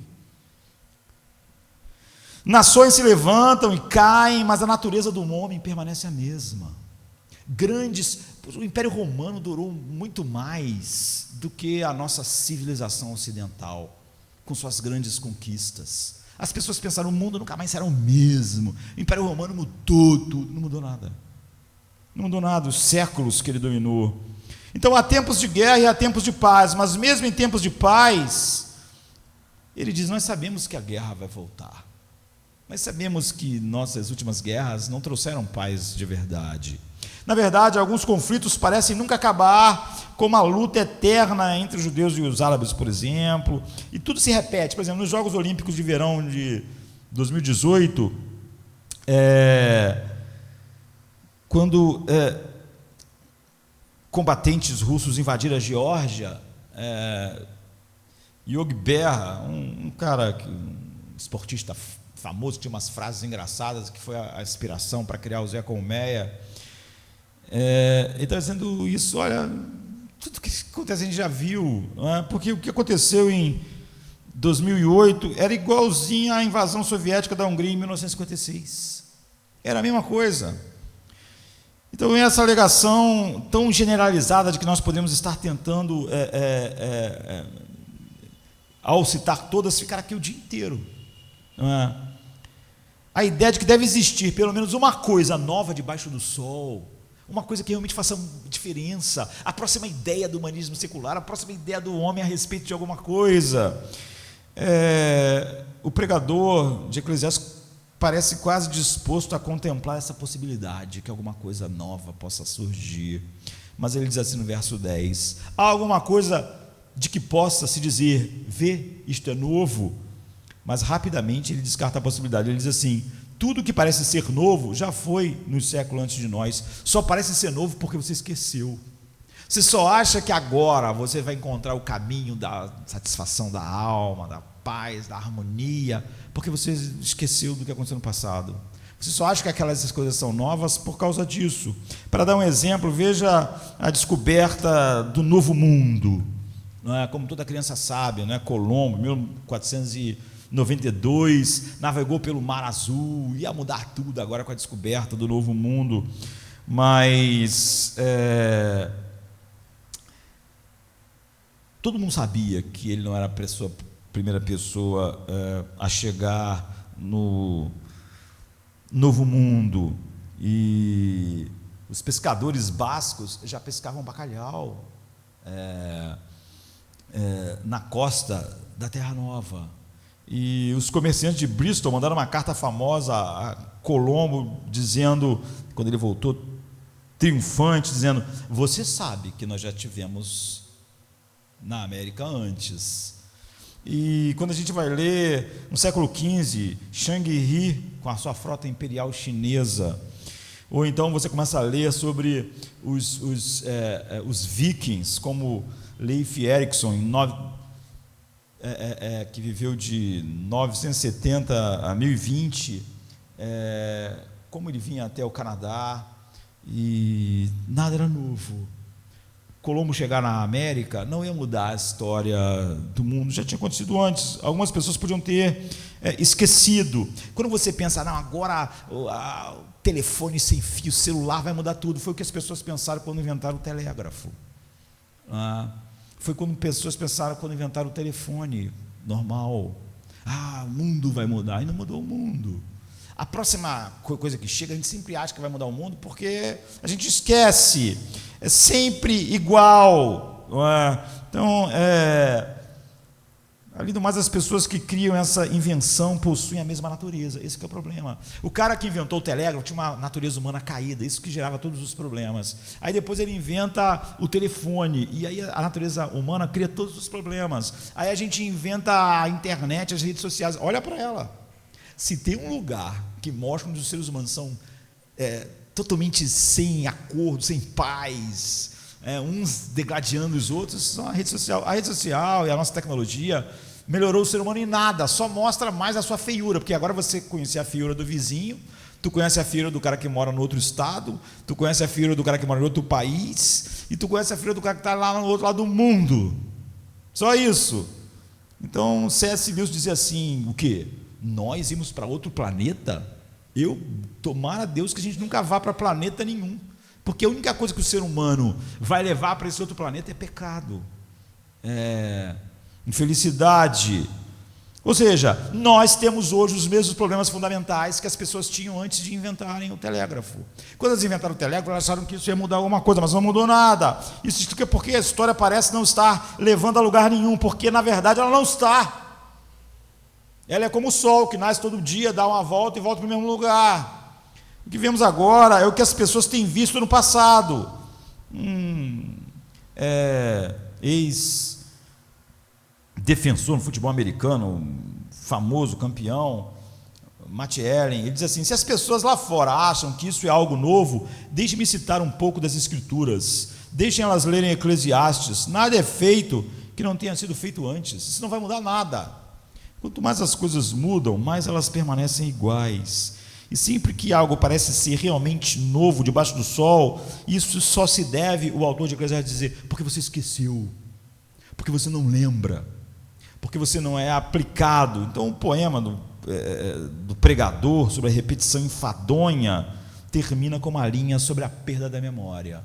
Ele diz assim no versículo 11: já não há lembrança das coisas que precederam, e das coisas posteriores também não haverá memória entre os que hão de vir depois delas. Então, com que facilidade as pessoas esquecem? O que Eclesiastes descreve aqui é um tipo de amnésia histórica. Eu estava dizendo que as pessoas falam, vamos aprender com a pandemia do coronavírus. Não aprender nada. O que a gente aprendeu com a gripe espanhola? Nada. E o que a gente vai aprender com essa pandemia? Nada. Não vai aprender nada.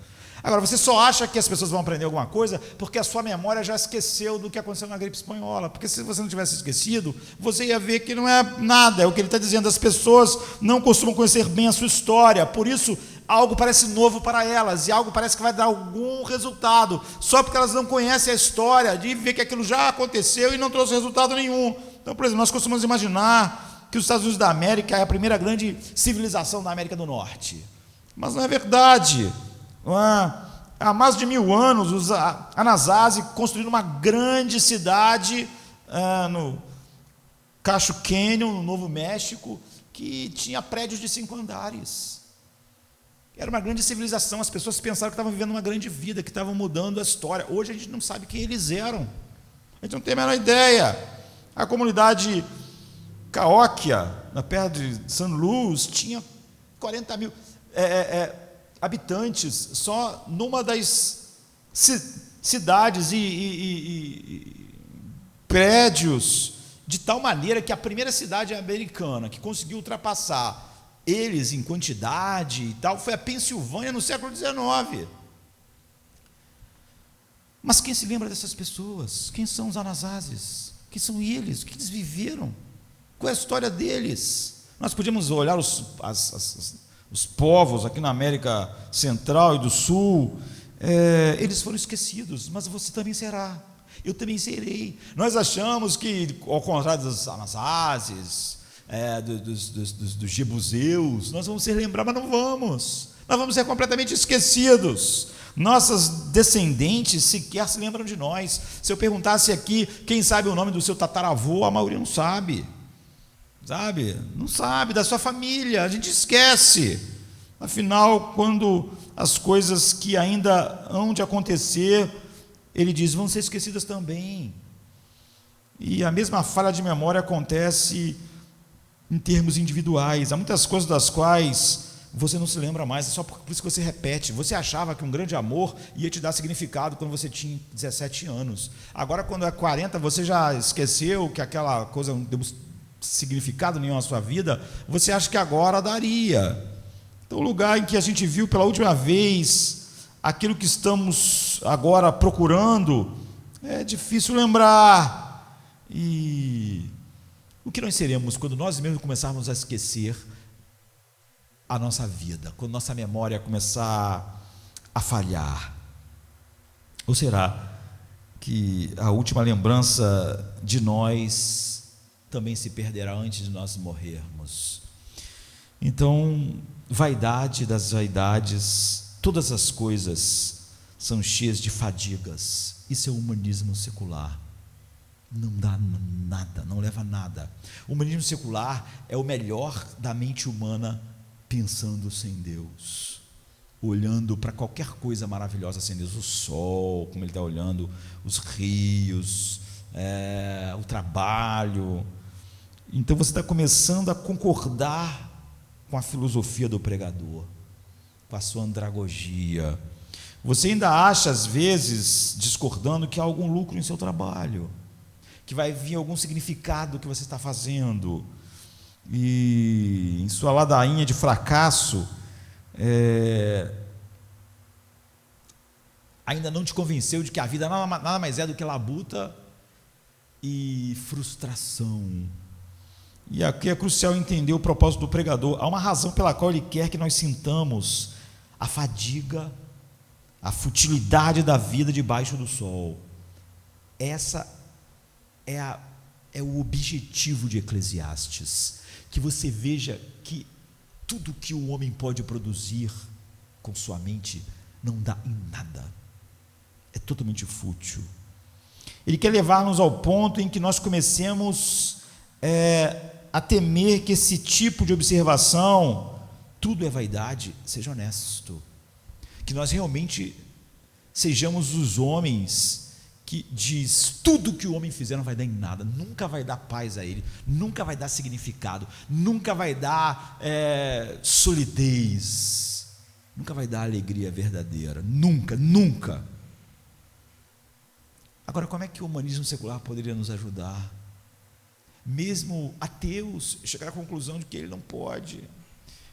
É inacreditável cristãos pensarem assim, as coisas são assim. Você me diz, se tudo está morrendo, nós nos deparamos com a inferência terrível de que nada tem sentido, nada importa debaixo do sol. Como eu disse, é por isso que Camus disse que a única questão filosófica é o suicídio, porque ele, mesmo sendo ateu, chegou a essa conclusão. Tudo é fútil, nós nunca vamos mudar nada, nossa vida nunca vai ter nenhum significado. No entanto, a história não acaba aqui. Lembre-se que as coisas serão apenas assim, se contempladas debaixo do sol. Ele está falando, se você olhar a vida só com o que o homem, a vida humana é debaixo do sol, se é debaixo do sol que você vai tentar encontrar significado, paz, alegria, como enfrentar a morte, só vai ter desespero. Então, essa expressão que ocorre aqui no versículo 3 e novamente no versículo 9, bem como em dezenas de outros lugares, Eclesiastes, é uma chave para você compreender o livro. Expressa a extensão do nosso problema, onde nós experimentamos a futilidade da vida. Por que tudo que a gente faz é fútil? Porque a sua vida, a sua mente, a mente do homem natural está apenas debaixo do sol. Não tem nada transcendente. em toda parte do mundo, em todos os lugares em que brilha o sol. Em que lugar o sol não brilha, então? Em nenhum lugar. Ele brilha em todos os lugares. Então, todo o pensamento humano, em todos os lugares onde o sol brilha, não dão em nada, não muda nada, não dá significado nenhum. Você vai poder contar algumas mentiras para você, tentando criar a sua autoestima, mas é fútil. Você pode ver tudo que é alto, não é? Autoelogio, autoestima, é tudo fútil. É fútil, é o que você mesmo pode prover para você mesmo, você não pode fazer isso nada. O alto louvor, nada é mais fútil do que o alto louvor, nem você acredita em alto louvor. Você diz, eu sou maravilhoso, mas se ninguém capaz de ser para você que você é maravilhoso, você não se sente maravilhoso porque você se autodeclara alguma coisa. Então essa expressão, ela deixa aberto uma perspectiva, e a única diferente, que a gente vai ver por todo o livro. Quando ele diz debaixo do sol, ele exclui tudo acima do sol. Ele está dizendo, é todo pensamento que exclui Deus. Tire Deus, e tudo que o homem fizer vai dar em nada. Agora, o que é o Salmo 1 dizendo, não ande segundo o conselho dos... Que mundo os ímpios vivem? É exatamente um mundo e uma visão de vida que desconsidera Deus. Uma pessoa que desconsidera Deus, que vai me ensinar alguma coisa sobre a paz, é a coisa mais inútil que existe. Ele não consegue paz para ele, não vai conseguir para mim, nunca ninguém conseguiu, nem significado, nem autoestima, não vai conseguir nada. Quando ele diz debaixo do sol, o pregador exclui todos os valores superiores. Como o apóstolo diz assim, pensai nas coisas que são de cima, isso está excluído. Está excluída a razão pela qual o mundo existe. Tudo foi criado por ele, para ele e por causa dele. Agora, tu tira Jesus do mundo e o mundo não faz sentido, porque o mundo foi criado para ele. Se algo é criado para algo e aquele propósito, aquele design é tirado, então aquilo se torna sem sentido, não tem mais propósito, não importa o que você faça. O uso dessa expressão equivale a traçar uma linha horizontal entre as realidades terrenas e celestiais. Deus diz, a ira de Deus se manifesta contra a impiedade, exatamente porque eles estão enxergando a vida sem Deus. É o que ele está dizendo. Contemplar as coisas debaixo do sol significa vê-las ao nível do chão, a nível humano. Freud, por exemplo, ele vai explicar a alma, mas primeiro ele diz, Deus não existe. Não existe uma coisa imaterial chamada alma. Aí depois ele vai começar a explicar, não tem mais nada que ele possa dizer sobre a alma que possa ser útil. Significa assumir um ponto de vista terreno, deixando Deus de fora. Deixar Deus de fora é a impiedade. Do céu se manifesta a ira de Deus contra toda a impiedade e injustiça dos homens. É isso que o autor, pai de Salomão, está dizendo no Salmo 1. Bem-aventurado aquele que não anda segundo o conselho dos ímpios. Por quê? Porque eles estão pensando debaixo do sol. Debaixo do sol, vaidade das vaidades, tudo é vaidade, nada muda, tudo se repete. Mas evidentemente essa não é a única maneira de ver as coisas. Como lá no Salmo mesmo diz, antes o seu prazer está na lei do Senhor, não está debaixo do sol, porque a lei do Senhor e o Senhor não estão debaixo do sol. E nela medida, essas pessoas são como uma árvore plantada junto a ribeiros de águas. Elas dão fruto em qualquer época do ano. Não faz diferença o que está acontecendo. Você vê, mas é porque elas não estão debaixo do sol. Existe um Deus no céu que reina sobre o sol, portanto não somos limitados ao natural, ao terreno. Por meio da revelação da palavra de Deus nós podemos saber a razão das coisas. Então a razão pela qual o pregador nos mostra a fadiga da nossa existência, tornando cada vez mais desiludidos e desesperados mesmo, é para que não esperemos encontrar sentido, paz, satisfação em nada debaixo do sol. Porque nada debaixo do sol vai trazer nenhuma dessas coisas. É por isso que um homem como Hemingway, prêmio Pulitzer, Nobel de literatura, dá um tiro em si mesmo. É por isso que um genial como Camus diz que a única questão é o suicídio.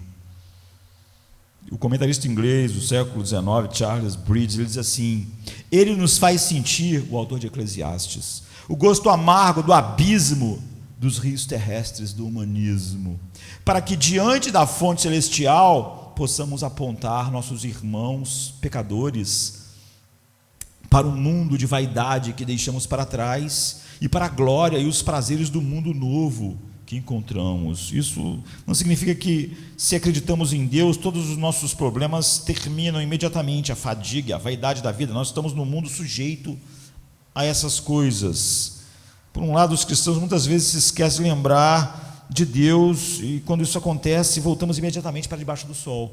É isso que é voltar para o mundo para tentar encontrar significado, paz, ou as ideias dos homens. É óbvio que as pessoas que fazem isso não têm Deus em suas mentes, mas Eclesiastes abre a possibilidade para uma perspectiva sobre o sol.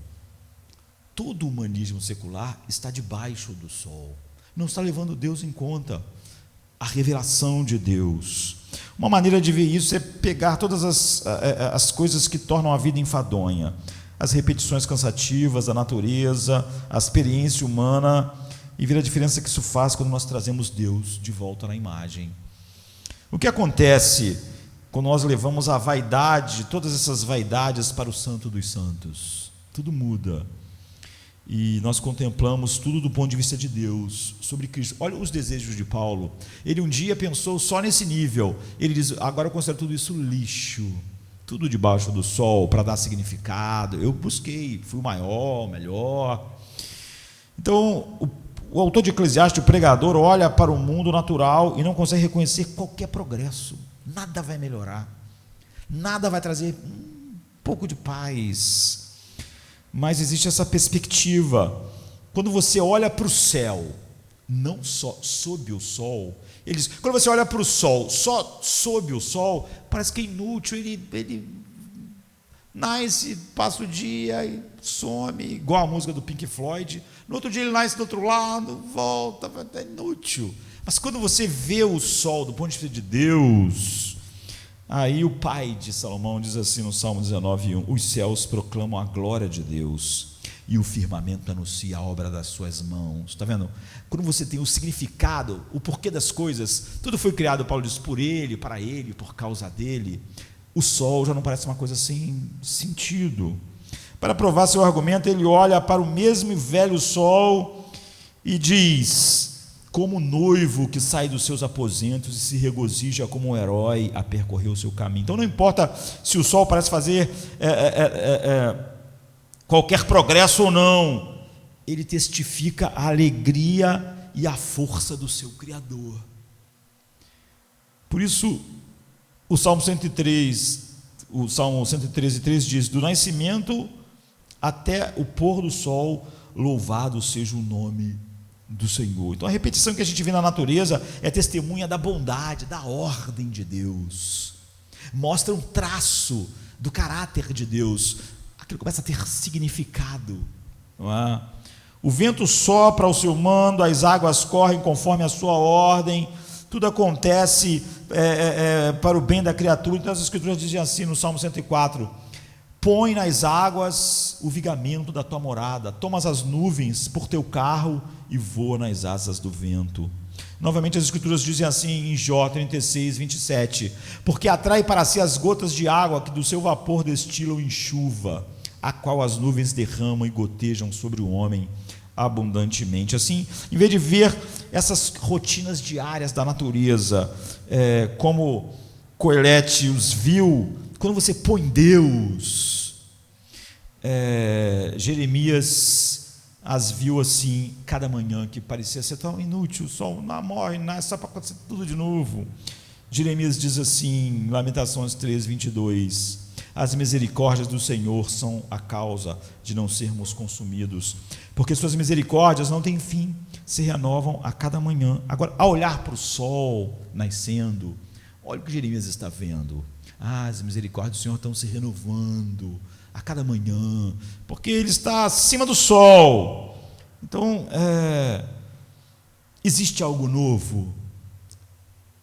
Abaixo do sol não há, não vai haver nenhuma mudança, nenhuma melhora. Uma geração sempre acha que a outra geração vai fazer algo diferente, e todas as gerações vão andando, tentando frear, com medo da morte, chegando no fim, sabendo que a sua vida não fez nenhuma diferença. Mas há uma nova aliança no sangue de Cristo, como está em Lucas 22:20. O sangue que ele derramou na cruz para o perdão dos nossos pecados. Há uma nova vida que surgiu do túmulo vazio, e há um novo coração. O autor de Eclesiastes diz: não há nada novo debaixo do sol. Você vê, tudo que o homem faz para mudar, melhorar, não mudou nada. Mas há um novo coração. Mas você vê, não foi por nenhum pensamento debaixo do sol. Deus veio, entregou sua vida, e isso nos deu um novo coração. Você vê, há um novo homem que o Espírito Santo começa a cultivar. Quem está em Cristo é uma nova criatura. As únicas coisas novas debaixo do sol são produzidas por algo acima do sol. É por isso que todo o humanismo secular não leva para lugar nenhum. Há um novo homem, e tão novo que a Bíblia chama de nova criatura, em 2 Coríntios 5,17, que é uma maneira de dizer que quando nós confiamos, quando somos levados a Cristo por Deus, pelo Pai, a sua obra nos recria, não é? E muda todo o nosso mundo. A vida cristã não é a repetição sem fim. O Deus vivo que está assentado no trono do universo diz assim em Apocalipse 21:5: eis que eu faço nova todas as coisas.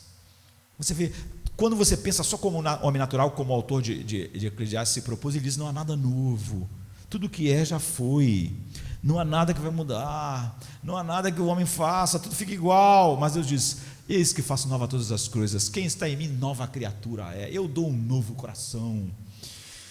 O Deus que adoramos então é o Deus do eis que faço nova todas as coisas, como Isaías 43:19. Algum dia Deus fará isso até com a nossa velha terra. E Paulo diz então que só então a criação toda vai ser liberta da futilidade que ela está presa. Tudo que ela faz é fútil, não alcança nada. E a Bíblia promete que quando este velho mundo cansado for renovado, então sim,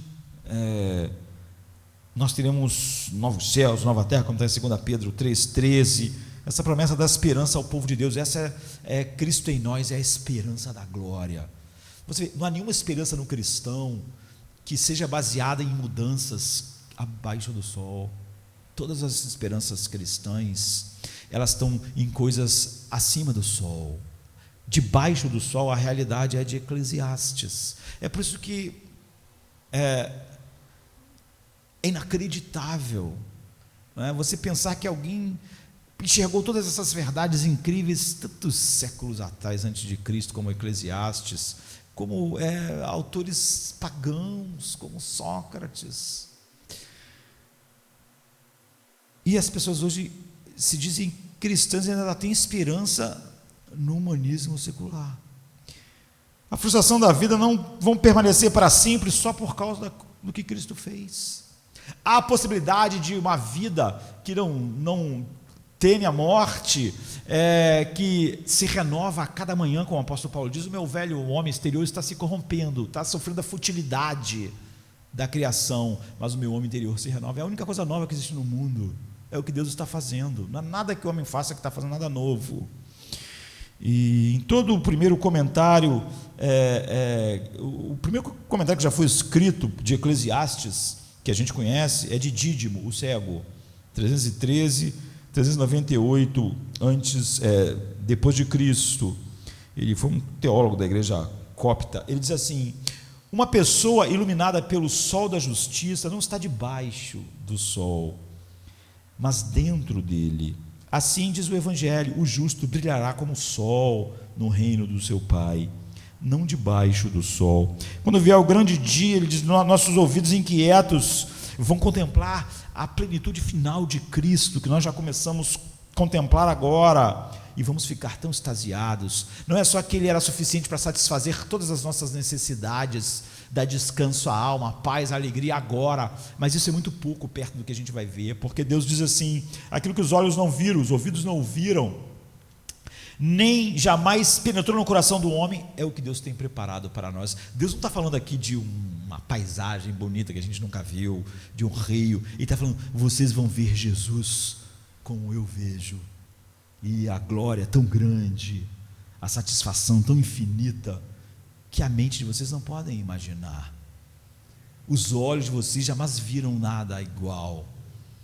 É isso que eu tenho preparado para vocês, aquilo que satisfaz o meu coração. Nós olharemos mais para este ou aquele lado, nunca mais na eternidade, procurando realização na criação, nas pessoas. Nós vamos amar as pessoas e nos encantar com os nossos irmãos, em como eles refletem tão perfeitamente Cristo, enquanto a natureza reflete perfeitamente o que Ele é.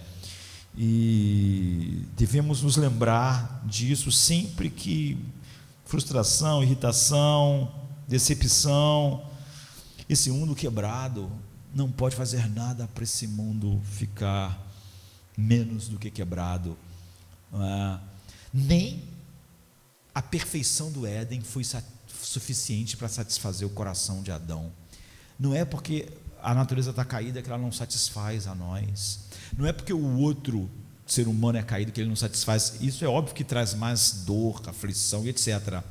Mas nem o Éden podia satisfazer o coração do homem. Só Deus pode fazer isso.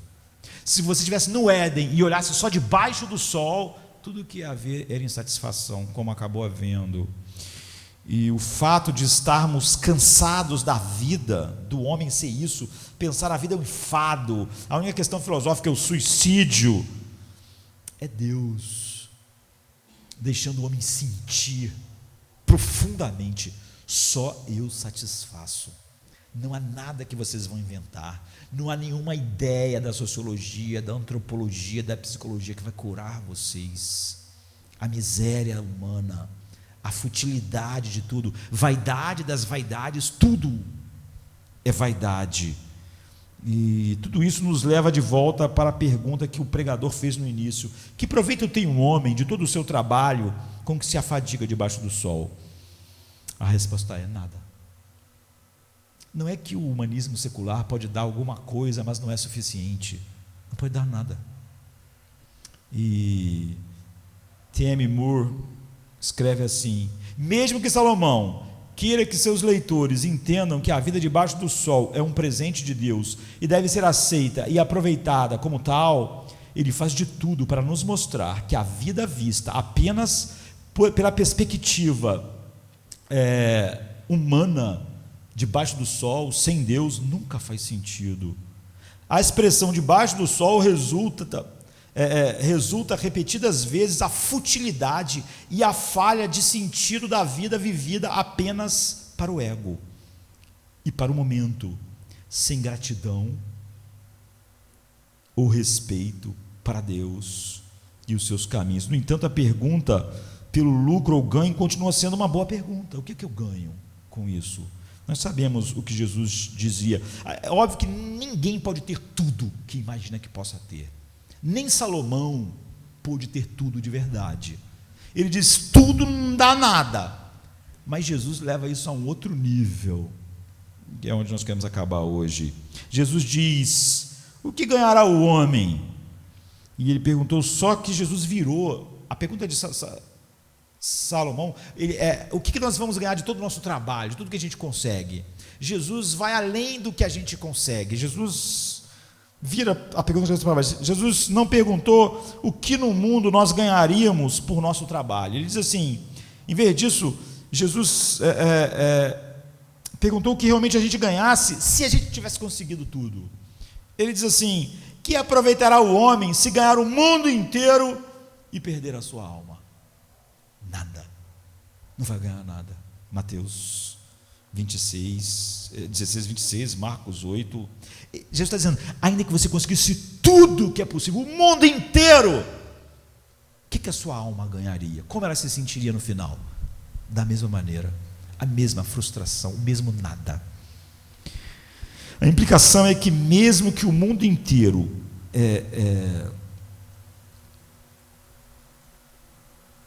fosse colocado na sua alma, ela estaria tão vazia como ela está. e você perderia a sua alma. Porque o mundo inteiro debaixo do sol não faria nada pela sua alma. Se estivermos buscando ganhar alguma coisa debaixo do sol, nós somos os mais idiotas de todos os homens. Mesmo os ateus chegaram à conclusão de que não se ganha nada, não se muda nada, não se melhora nada. E o final da vida, com todas as coisas e os louros que a vida pode dar, é o horror de saber como vamos morrer ou se vamos adiantar a morte por causa do medo. Agora, se o humanismo é o pensamento debaixo do sol, como ele poderia nos ajudar? Mas apenas pelo ganho eterno que vem quando confiamos em Cristo de fato, a dádiva gratuita do que é chamado vida eterna, gozo em Deus, paz em Deus, alegria em Deus, chega a nós. E é sobre isso que nós queremos continuar falando à noite. Você vê, não é que essas coisas podem dar, mas não dar o suficiente, é que elas não podem dar nada. Ele vai usar expressões, como nós vamos ver, como correr atrás do vento, que é coisa mais fútil. Ele diz, todos os homens tentando fazer a diferença na história, construir sua identidade, eles acabam sem nada. É como Jesus dizendo para aquele homem louco, essa noite pedirão a tua alma, e o que você juntou, serviu para quê? Para nada. É o que Deus fala através de Eclesiastes, de Jesus, de Paulo, sobre o humanismo secular, a vida debaixo do sol, a vida que não leva a Deus em consideração final em todos os aspectos, como a única coisa que pode dar satisfação, paz, alegria, gozo, sentido, porque tudo foi criado por Ele, para Ele, por causa dele. Tu tira a razão pela qual as coisas existem e elas não têm mais razão para existir. É fútil, é vaidade das vaidades, tudo é vaidade. Não é que aquilo é pequeno, aquilo é nada. Pai, nós te agradecemos por essa oportunidade de olharmos para a tua palavra nesta manhã. Come to me, you